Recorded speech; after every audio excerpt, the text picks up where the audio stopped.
আসসালামু আলাইকুম সবাইকে। আজকে আপনাদের একটি বিষয় শেয়ার করি। যেহেতু চাকরিরত অবস্থায় আছি, ঈদের ছুটি পাইনি।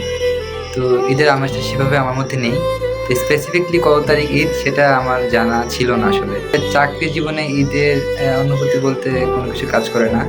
আমি যেহেতু জানি না কবে ঈদ, তো আজকে একজন কলিগকে জিজ্ঞেস করলাম, "ভাই ঈদ কবে?" তো উনি একটু মুচকি হেসে বললেন, "জানি না ভাই।" তখন বুঝলাম আসলে শুধু আমি না, আমার মতো অনেক মানুষ আছে যারা দায়িত্ব পালন করতে করতে উৎসবের অনুভূতিটাই হারিয়ে ফেলে। বাড়িতে থাকতে সবচেয়ে বেশি উপভোগ করতাম কুরবানির ঈদ। পরিবারের সবাই একসাথে থাকা, গরু কেনা, রান্নার গন্ধ, আত্মীয়দের আসা যাওয়া, সবকিছু মিলিয়ে অন্যরকম একটা আমেজ ছিল। আর এখন ঈদ আসে, ঈদ চলে যায়, শুধু মোবাইলে কয়েকটা ঈদ মোবারক মেসেজ আসে। ভেতরে হয়তো একটু খারাপ লাগে, কিন্তু দায়িত্বের কারণে সে অনুভূতিগুলো প্রকাশও করা যায় না। তবুও জীবন থেমে থাকে না। কেউ পরিবারের সঙ্গে ঈদ উদযাপন করে, আর কেউ শুধু দূরে থেকে সেই মুহূর্তগুলো কল্পনা করে। এটাই হয়তো ত্যাগের আরেকটা নাম।